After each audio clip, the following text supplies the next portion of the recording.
selain tentang sejarah yang dia bahas ya, yang menurut saya itu banyak misinformasinya ya, karena beberapa juga banyak yang membantah beliau ini. Nah ini juga dia membahas tentang kaitannya dengan agama nih.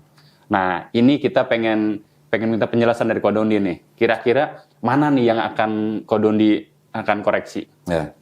Tapi selain dia juga Ustadz Felixio juga diundang kan ya? Diundang juga. Siapa? Dr. Richard Lee ya? Iya, jadi dia dulu dari pihak Kristen ceritanya kan. Nah, Dr. Richard Lee ngundang lagi dari pihak Islam. Ustadz Felix yang diundang. Tapi yang ditayangin yang Ustadz Felixio dulu. Ya, kayaknya sih kalau lihat. Kira-kira nih, Kodondi ini akan dibahas yang mana nih? Di menit dan detik mana yang kira-kira akan Kodondi luruskan? Lo tadi ngeliat sendiri kan, gue juga tadi baru nonton videonya kan. Ya kita kan memenuhi hasrat ya. Hasrat. Jadi, hasrat penonton. Jadi Mang Asep ini datang nyodorin video, terus gue disuruh suruh mempelajari apa yang bisa ditangkepin gitu ya. Terus juga ada videonya Ustadz Felixio kan, sama podcast sama host yang sama. Jadi tadi saya udah ngelihat ya memang sekilas ya dua-duanya. Kalau dari Ustadz Felixio kita udah nggak usah ragu lah ya. Beliau memang ahlinya. Ahlinya sejarah. Nah, yang dari saudara nih ya, saudara Elia ini bukan Mas saudara. Katanya, Mas. Nah, bukan saudari loh ya, saudara Elia ini. Dia minta sendiri ya? Iya kan ditanya sama si hostnya, kamu cowok atau cewek? Dia bilang cowok gitu. Cuman cantik gitu ya. Lawan kodrat. Oke, jadi gini, kalau nih, sorry, saya udah nyatet beberapa item ya, topik yang mungkin kita bisa bahas nih. Catatan-catatannya ya. Nah, dan saya udah ngambil beberapa di waktu yang keberapa gitu ya. Oke, kita mungkin langsung aja kali ya. Iya, kita lihat dulu. Coba ini ada di menit ke 3:46. Ini soal apa nih? Nah, kita dengerin aja. Maksudnya sebenarnya gini, kalau kita berbicara tentang konflik Israel dan Palestina, kita tuh nggak boleh bawa sentimen agama. Tidak boleh bawa sentimen agama. Oke, dia bilang kalau bahas Israel Palestina tidak boleh bawa sentimen agama. Oke. Tetapi sekarang pertanyaannya, apakah Israel yang istilahnya masuk ke Palestina, apakah tidak ada agenda agama juga di situ? Ada. Jelas itu. Ada kan? Latar belakangnya ada kan? Nah, terus dia bilang tidak boleh bawa sentimen agama, tapi gue lihat dia bawa Bible. Bawa kitabnya ya? Bawa itunya? Iya, bawa Alkitab penulisannya kan? Bawanya bawa Bible. Berarti kan ada unsur agamanya juga. Ya, kontraproduktif yang dibilang. Nah, oke lah itu. Jadi memang agak susah kalau bilang nggak bawa sentimen agama, tapi Israelnya juga pasti ada bawa sentimen agama. Walaupun mungkin tidak ditonjolkan. Gitu ya. Karena biar bagaimanapun, orang-orang Yahudi yang masuk ke Palestina itu, mereka juga bawa ideologi bahwa itu adalah tanah mereka berdasarkan kitab mereka. Berarti ada dong sentimen agamanya dong. Ya dong. Dan yang dia janjikan. Nah, walaupun di dalam Yahudi sendiri itu tidak semuanya setuju. Ya, di dalam Yahudi ini kan banyak kelompok kan. Tidak semua kelompok di dalam Yahudi itu setuju bahwa Israel harus mendirikan negara maksud gue. Nah, itu kan kalau nggak salah dia juga sebut-sebut Natura Carte kalau nggak salah ya. Itu adalah bagian dari kelompok Yahudi yang tidak setuju Israel mendirikan agama karena belum waktunya. Gitu.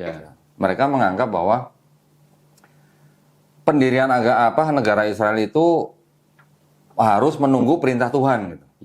Nah, siapa orang Yahudi yang mengaku menerima perintah Tuhan untuk mendirikan negara Israel. Gue belum pernah dengar. Dan orang-orang kelompok Yahudi yang menolak itu bilang bahwa mereka memang sudah harus istilahnya terdiaspora atau tersebar kemana-mana.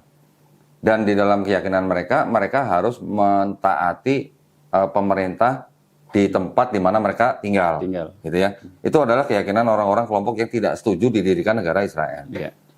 Terus tapi ada kelompok lain yang mungkin yang diprakarsai oleh Theodor Herzl yang dengan paham Zionismenya itu kan mereka harus mempunyai negara karena mereka merasa dipersekusi di mana-mana ya dengan segala macam intriknya melalui politik, melalui ekonomi, akhirnya mereka berhasil mendirikan negara Israel tahun 1948 dengan bantuan Ya, Inggris, Inggris, PBB, Amerika, Amerika gitu kan. Ini yang harus kita pahami dulu. Nah, di video ini kalau nggak salah Elia juga ada menceritakan sedikit tentang sejarah. Ada beberapa poin yang saya tangkap. Kalau mengenai yang sejarah di luar kekristenannya, mungkin ada betulnya. Tetapi yang waktu dia ngomong-ngomong masalah Raja Mesias itu, yang mengenai Yesus itu, Iya. malah ada yang menggelitik saya gitu. Dengan kitabnya dia juga gitu. Oke. Nah, itu gimana tuh? Kita tonton ya, Coba. kita tonton ya. Setelah di 346 kita lihat di 426. Coba itu berapa? Itu 418 ya. Ya. Nah ini, coba. Itu salah besar. Jadi Karena Kita mundurin dulu. Beneran. Kita mundurin dulu. Oke. teman-teman non-Kristen itu akan mikir bahwa kalau misalnya Elia Miron itu bawa sejarahnya dari Alkitab, oh berarti itu versi Kristen. Itu salah besar. jadi Karena Alkitab ini bukan tulisan yang metahistoris. Metahistoris itu artinya Alkitab itu didasarkan pada pandangan teologis semata, tapi tidak bisa dibuktikan secara historis. oke. Israel itu sebagai sebuah bangsa itu sudah dibawa oleh Musa di dalam Torahnya itu. Jadi perjanjian lama kita ini itu sama dengan tanahnya orang Yahudi. Oke. Nah, Oke. jadi perjanjian Sampai sini dulu. Oke. Ini Lanjut, dia gimana? bilang PL-nya dia sama dengan tanahnya Yahudi. Ini justru yang kalau dipelajari, kita nggak usah pelajari dari dokumennya siapa, dokumen yang bangsa Yahudi sendiri atau yang Kristen sendiri, yang di luar aja, yang di luar mempelajarinya itu mereka bisa tahu bahwa PL-nya PL-nya Kristen itu adalah hasil apa namanya? Kalau boleh dibilang evolusi, boleh lah karena cukup panjang Ya. jaraknya. Adalah hasil evolusi dari tanahnya Yahudi, tapi yang sudah dirubah-rubah. Perubahannya apa? Gue udah sering kan bikin Ya. konten kan. Jadi PL-nya Kristen itu mau pakai peraga nggak? Boleh? Biar meyakinkan gitu kan, dia juga pakai peraga soalnya. Oh dia pakai peraga ya. Jadi gue harus pakai peraga ya. Kalau ngomong pakai peraga emang lebih enak sih. Ya. Sebentar, Biar gua makin keluarin nampol ya. gitu kan datanya. Kodon ini kan terkenal dengan data, nggak pakai asumsi. Jadi gue harus pakai peraga supaya yang nonton juga paham apa yang dia maksud gitu ya. Jadi gini, yang disebut dengan tanah itu ini. Ini tanah. Nah ini tanah. Tanah itu singkatan Torah, Nevi'im, Ketuvim. Ya. Ya. Torah itu adalah yang disebut dengan Pentateuch. Pentateuch adalah 5 kitab Musa. Ya. Kejadian, Keluaran, Imamat, Bilangan, Ulangan. Yang Nevi'im itu adalah kitab nabi-nabi. Ada nabi besar, ada nabi kecil. Yesaya, Yeremia, Yeskiel. Nabi-nabi kecil ada Hagai, Maliaki, macam-macam lah. Terus kemudian yang disebut Ketuvim adalah tulisan-tulisan dari orang-orang bijak, termasuk juga para nabi.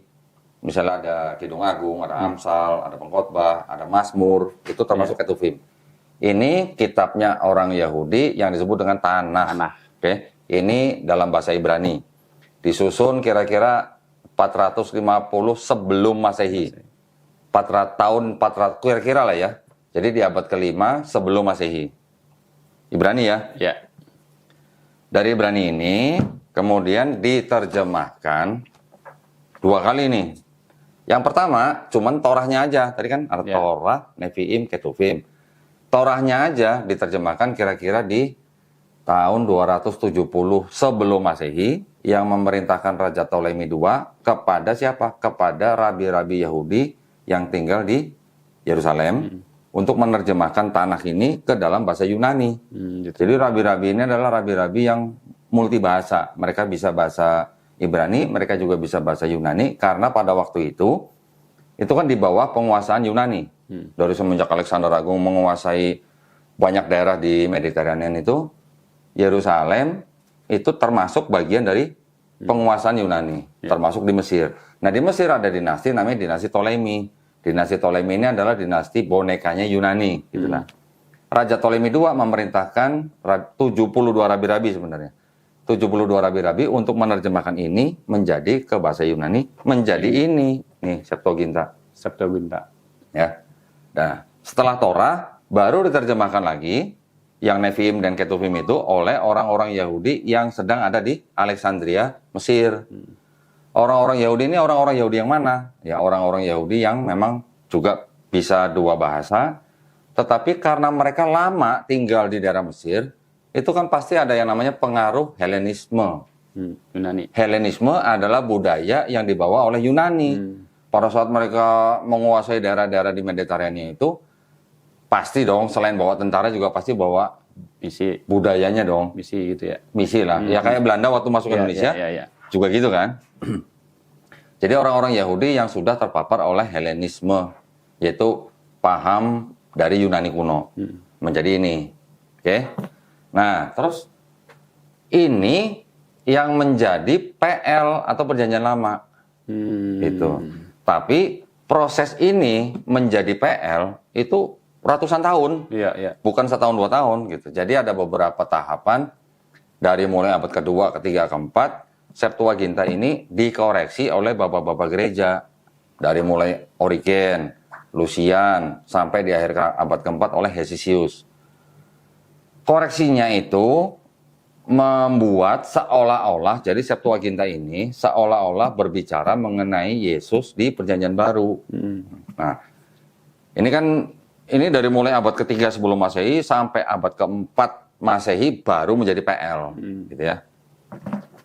Terus kekristenan itu kan dari abad pertama, kedua, itu kan juga sudah mulai menulis kitab-kitabnya sendiri, dari mulai Matius sampai Wahyu, ya kan? Dari mulai mungkin pertengahan abad pertama sampai pertengahan abad kedua. Disebutlah ini sebagai Perjanjian Baru, gitu ya. Nah, di abad keempat, yang ini sudah jadi PL, yang ini Perjanjian Barunya punya Kristen, ini begini jadiin satu, ini ditempel di belakangnya Perjanjian Lama. Jadi, enak kan suaranya? Iya. Ini jadi Bible-nya orang Kristen. Digabung jadi satu tuh. Ya, jadi kalau tadi Elia bilang PL-nya dia sama dengan tanahnya Yahudi, sama dari mana gitu loh? Karena yang ini sudah direvisi di segala macam ya. dimodifikasi lah. Bapak-bapak gereja tadi. Nah, jadi seolah-olah yang ini berbicara mengenai Yesus di sini. Jadi tidak sama. Sudah jauh ya ini situ ya. Pertanyaannya, apakah orang-orang Yahudi yang punya ini mengakui yang ini? Iya. Jadi kalau orang Yahudi dikasih ini, suruh baca, suruh percaya, sama mereka ini dibuang ke tempat sampah. Jadi nggak diakui. Ya, itu ya saya menanggapi pernyataan dia. Ini saya ngomong bukan dari kacamata Muslim, enggak. Ini dari sejarah. Silakan cek dari sumber-sumber yang akademisi lah, yang akademis ya, bahwa kalau dia bilang PL-nya sama dengan tanah, itu justru yang salah besar. Oke, ya. Lanjut ya. Oke, tadi PL tanah salah besar. Terus kemudian 00930. Ya, ini kan karena kita udah tandain ya. Menit ke 9.30.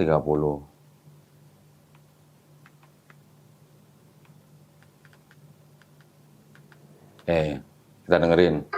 Maksudnya begini, Kristen itu kan akar dari anti-Kristen itu kan Kristen itu kan sebutan bagi pengikut Kristus toh. Raja Mesias yang lahir di abad keempat itu.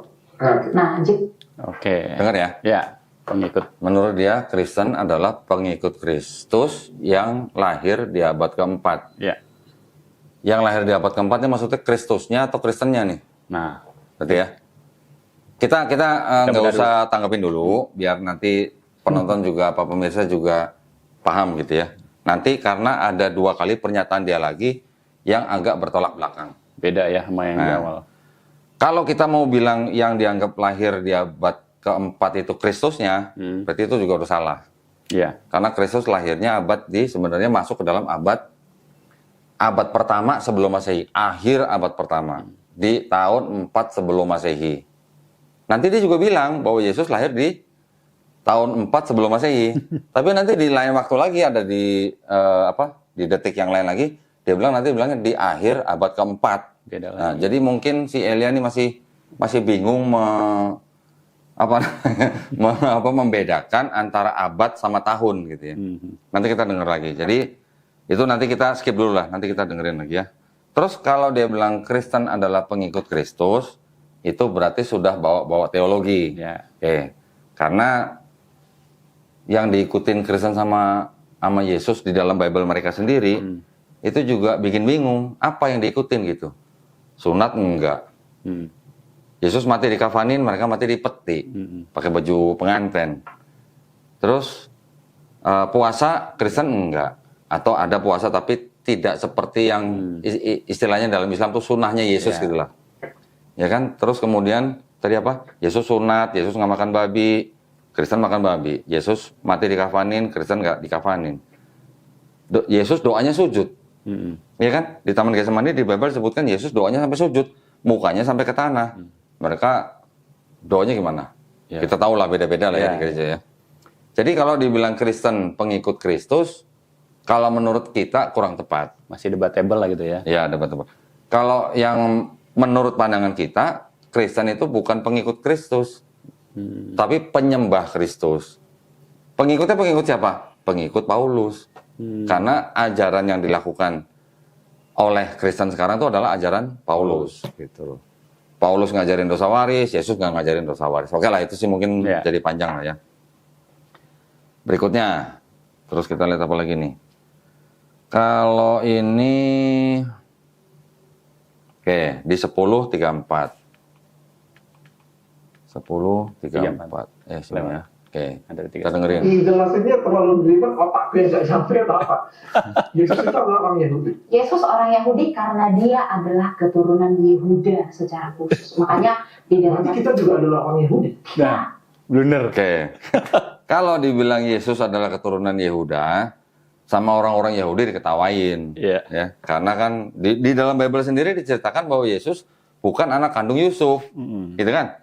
Kalau bukan anak kandung Yusuf, bagaimana bisa mengklaim bahwa Yesus keturunan Yehuda gitu loh. Karena di dalam tradisi Yahudi, untuk menentukan seseorang itu termasuk orang Yahudi atau bukan, itu dari darah ibunya.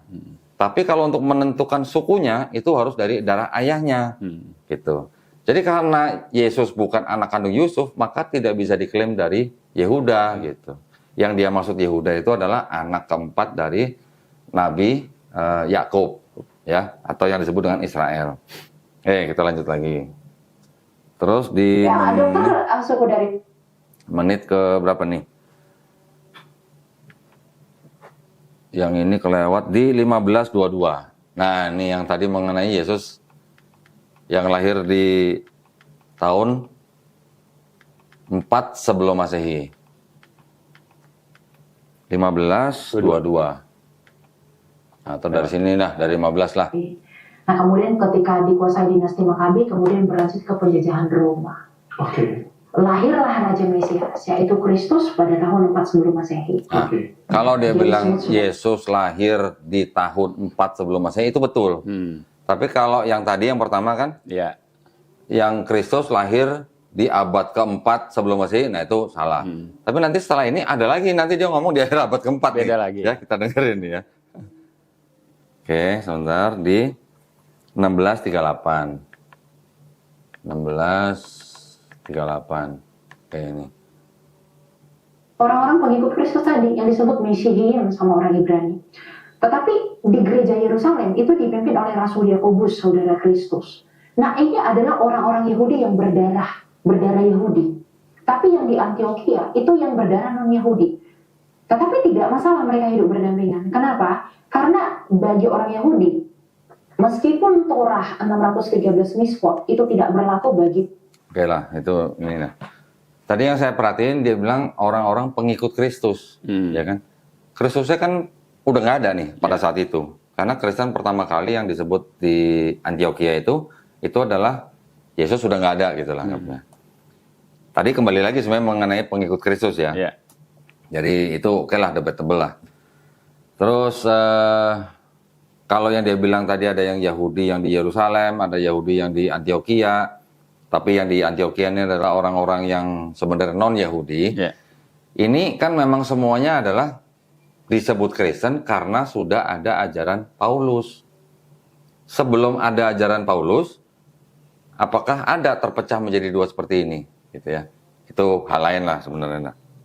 Oke. Sekarang kita lihat lagi di 25:40.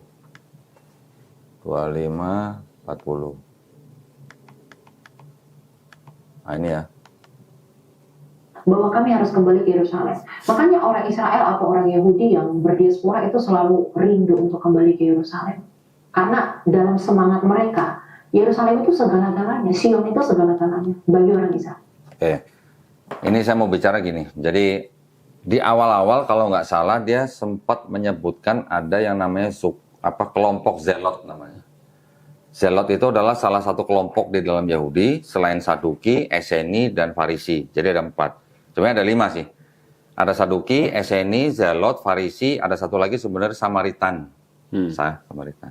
Samaritan ini memang kelompok yang sangat-sangat kecil dan dipercaya mereka adalah orang-orang yang tidak ikut dalam pembuangan Babel. Nah kalau yang Zelot ini memang orang-orang yang bisa disebut untuk orang Romawi itu adalah pemberontak. Karena mereka adalah artinya tuh fanatik gitu loh, yang setia banget gitu. Kalau yang Farisi, ini adalah orang-orang yang melakukan hukum-hukum Taurat. Bisa apa saja, bisa orang-orang awam, bisa orang-orang biasa gitu.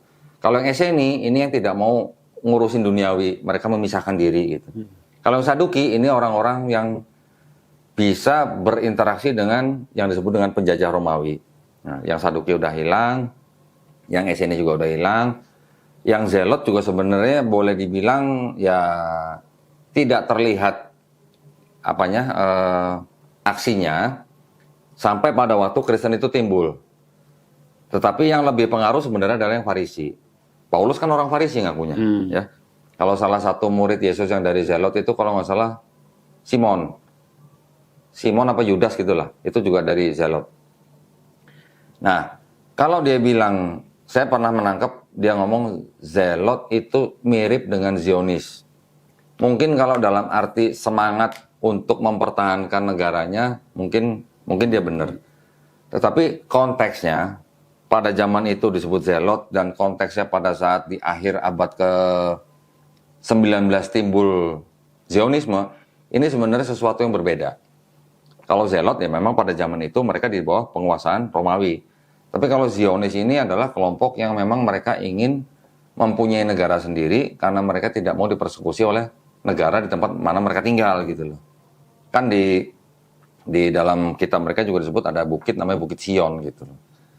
Nah, jadi agak berbeda, nggak bisa disamain secara kultur dan sejarah gitu, nggak bisa.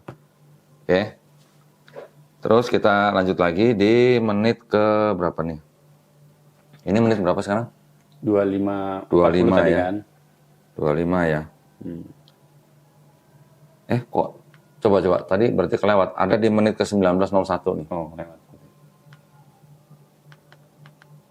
Nah, ini. Kita dengar lagi nih. Abad keberapa Tuhan Yesus lahir? Abad keempat sebelum Masehi. Ada lagi. Dengar ya? Ya. Yesus lahir abad keempat sebelum Masehi. Nah, itu udah ngaco berarti. Tadi di awal dia udah ngomong bener, tahun 4 sebelum Masehi. Sekarang dia bilang abad keempat sebelum Masehi. Mungkin lupa kali kok. Ya mungkin lupa lah, mungkin grogi lah ya. Saya paham lah. Mungkin kalau salah ngomong memang bisa.